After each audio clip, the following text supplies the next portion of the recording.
Seb here. Do you want Renee or John? Which order? Yeah. Renee next to Seb? Or Renee? John next to Seb. John oh, next. No, Renee, it's fine. Renee, yeah. Okay. Renee, look here.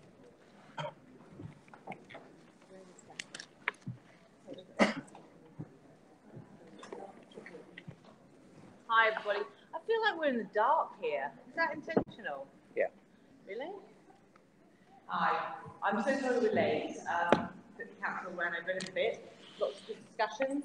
We're going to just go straight into it. We've got probably only about just over 15, 20 minutes. So we've got the rest of the council this afternoon. So I'll hand over to Seb. I think we are sitting in the dark.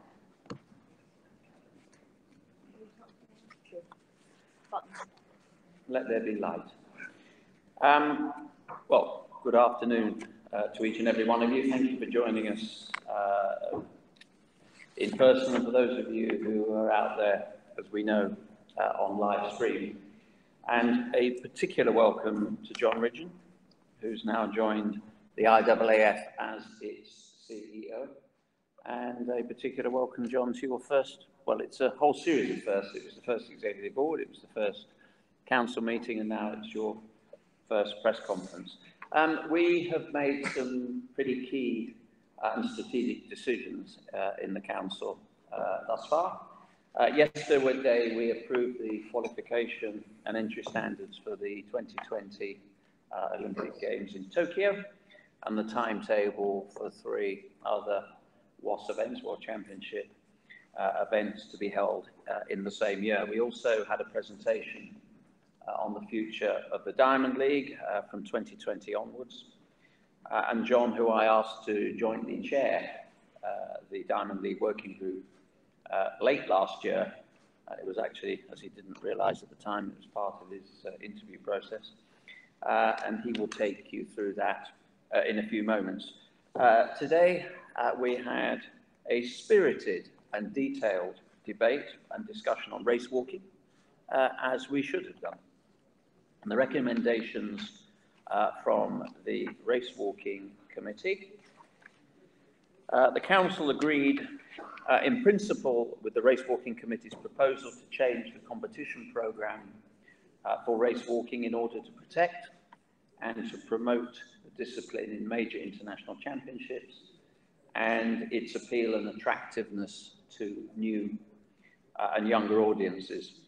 The Council specifically agreed with the importance of, firstly, maintaining a 4-medal discipline and gender equity with 2 men and 2 women's events at all major international competitions. Second, continuing to prioritise investment in and the development of the race walking electronic control system, i.e. The electronic chip and insole technology. Thirdly, testing and validating the technology in competition during and beyond 2020, if necessary.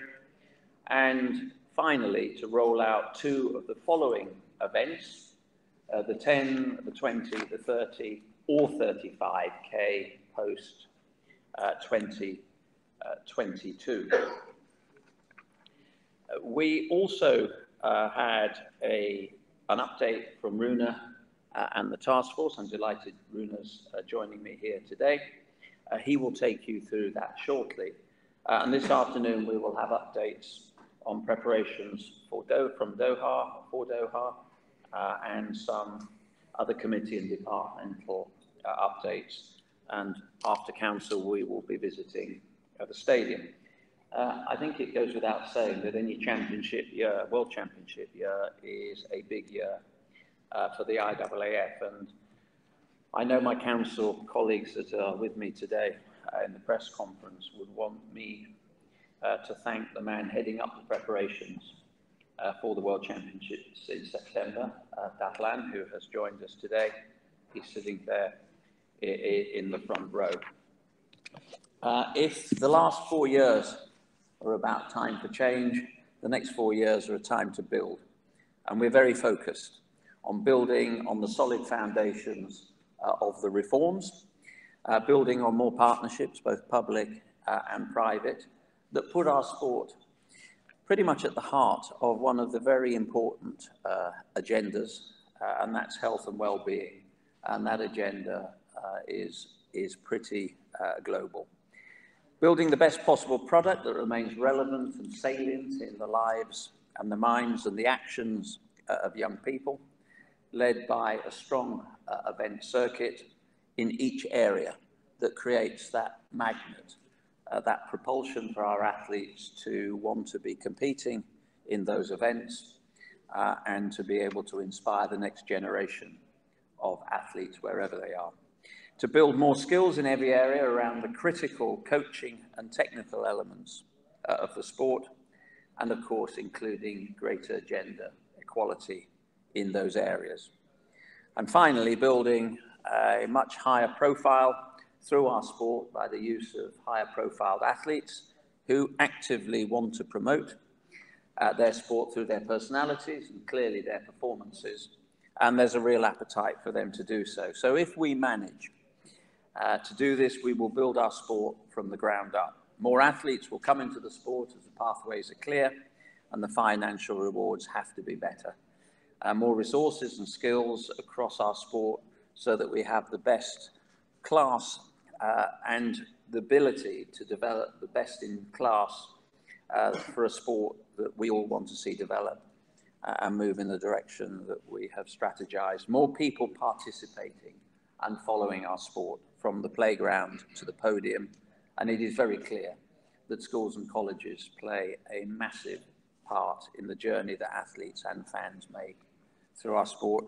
And finally, more partnerships that generate more revenue, more media interest and opportunities that in turn will drive the fans towards our sport. I will hand over to John now to take you through the new Diamond League concept that we've agreed. But I would like to put on record my thanks to the working group jointly chaired by John and Christoph Yoho, the meeting director in Zurich, and the Diamond League board and all the Diamond League meeting directors for the work they put in over the last year, and particularly the last few months. This has been an intensive period for all of us, and it really has given us the opportunity to take stock, to make some judgments about what the one-day format looks like, to share new and innovative ideas, and actually to come together in a much more coordinated ecosystem. Change is never easy, as we know, but wherever possible, it needs to be made from a position of strength, which is what we've done in evolving the elite circuit of quality events so that we continue to attract the best athlete, which in turn gives a chance for our fans to join a sport that is compelling, that is easy to follow, and is understandable, and is really a catalyst for more stars to emerge over the next decade and beyond. But that's enough from me. Over to you, John. Thank you, Seb, and good afternoon, everyone. And I can assure everyone that no one could be more honoured and excited to be joining the IAAF than myself. I think I can also claim that not many people can claim that both their professional and athletic careers peak at the same moment. But as becoming CEO of the IAAF, that's certainly the case for me. So really good to be on board.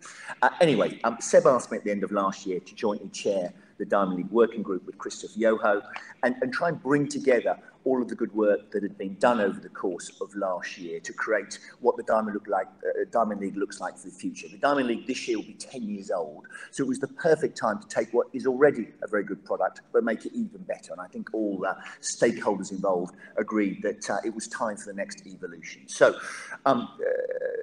the idea was to bring the review together that Seb instigated at the last year and bring together the very best one-day meetings in a high-quality annual international circuit, which gives athletes a really compelling and rewarding reason to compete, so that Diamond League always represents the very best of athletics, create a more consistent, fast-moving, action-packed format for broadcasters, and also provide the fans with a really persuasive reason to come back to the sport week in, week out. Because the whole idea of Diamond League, it very much represents the best of athletics, the shop window for athletics outside of the championships. I think it's also worth making the point that we really did base our proposals on detailed research.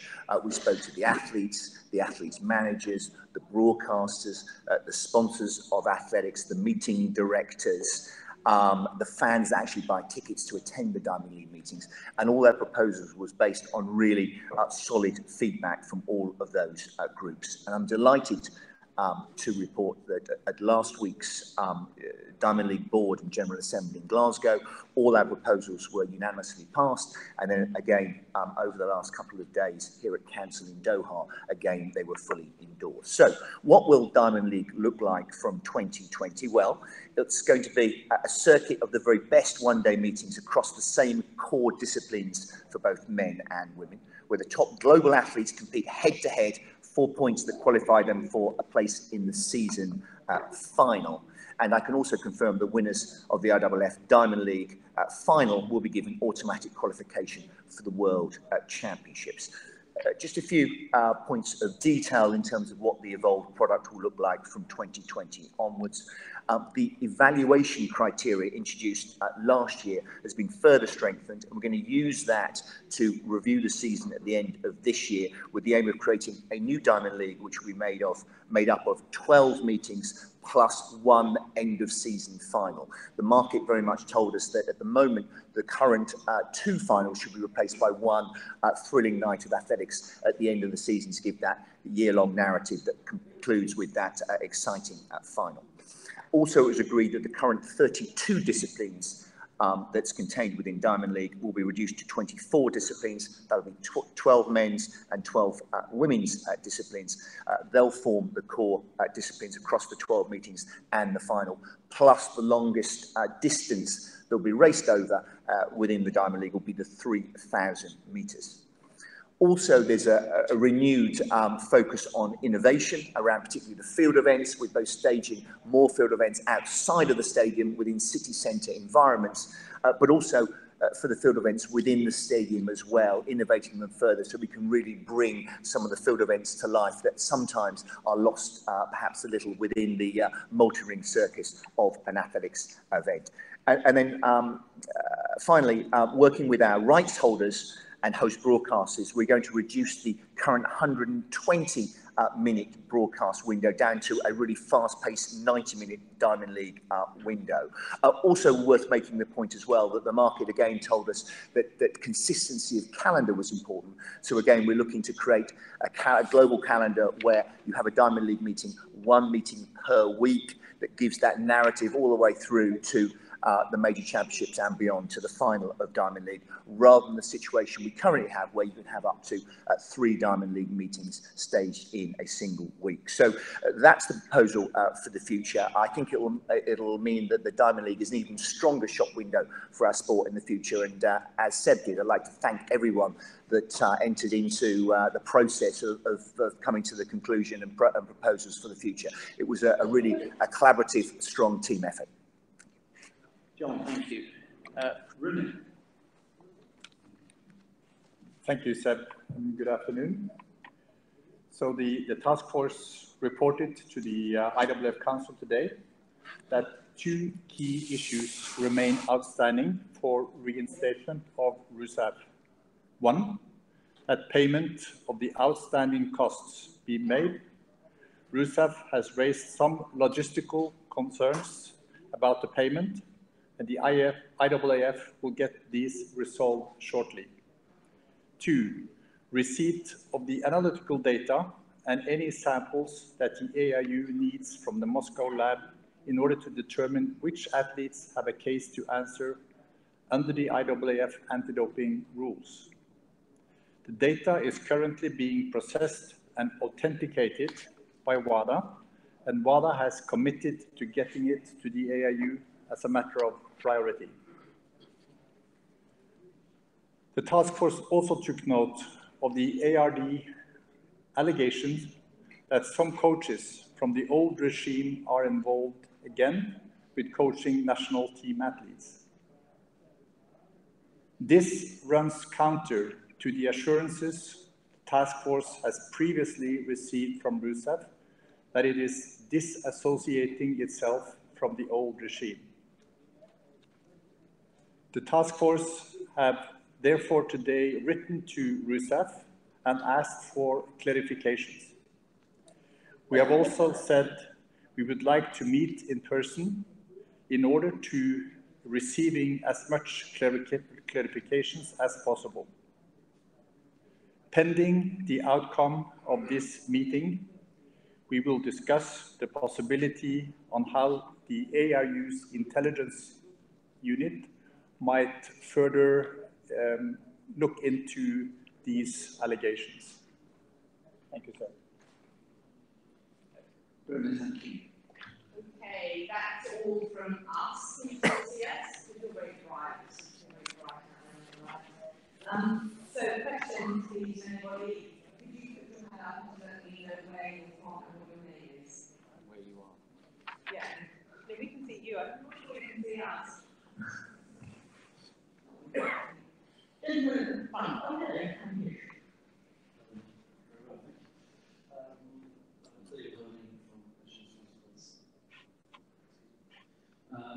Just a question quickly, two questions, one to Mr. Richard and Mr. Anderson. The ban on or suspension on Russian athletes, now you've upheld that, how long does that keep? When do you consider this proposal again? It's been upheld, I think, for the 10th time, when will be the 11th time that you will consider this? Also, on the Diamond League over 2020, you mentioned that you're going down a number of events. Can you may have explained this before, excuse my ignorance, can you explain some of the events which will now not take place from next year? Thank you. Thank you for the question. Well, as we said many times before, even after the first meeting, when the reinstatement conditions are met, we will stand ready to recommend to the IAAF Council to reinstate RUSADA. As I mentioned, there are two outstanding issues. Those needs to be resolved. We are in close contact with WADA in order to get access to the data. And as soon as we have everything we need and the AIU report back to us that they have everything they need, we will seriously reconsider, of course, our options, and will recommend to the IAAF Council for reinstatement.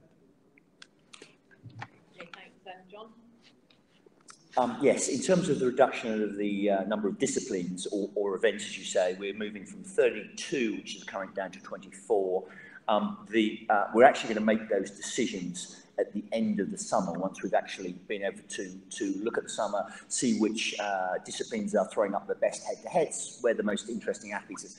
And the motivation for this is twofold.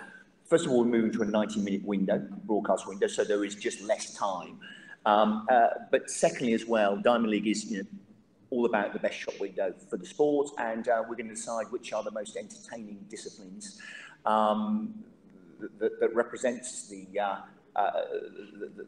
best possible shot window for the sport, and we'll do that on an annual basis, review what makes up the best 24 disciplines, but always on the basis there will be 12 men and 12 women's disciplines. So that's a question in terms of the detail for the end of the summer. Then very happy to answer it.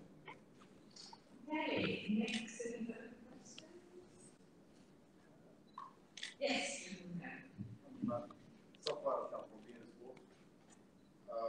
Do you expect that the problem of Russia is resolved before the World Championship here in Qatar?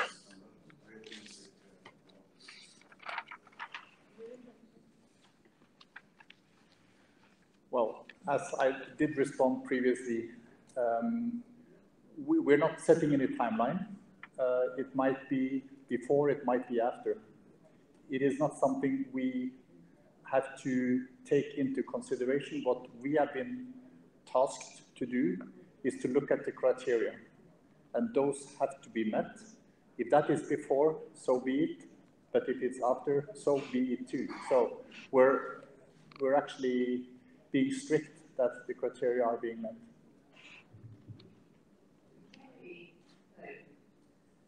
Othman Ibrahim from the Source. About World Championship here in Doha, how do you see the preparation?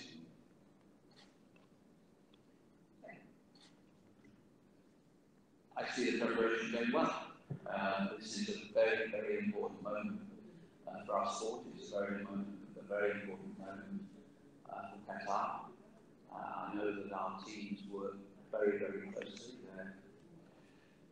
In discussions pretty much every day. We have members of our team in situ in Doha working alongside the local organising committee, and we have considerable confidence in what we think will be a great championship and will add lustre and value to those championships. Thank you. Any other questions? Good. That would be good. Oh, that's not okay. Well, thank you everybody for coming on, and anyone who's meeting council. Thank you. Well done, guys. Thank you. Likewise.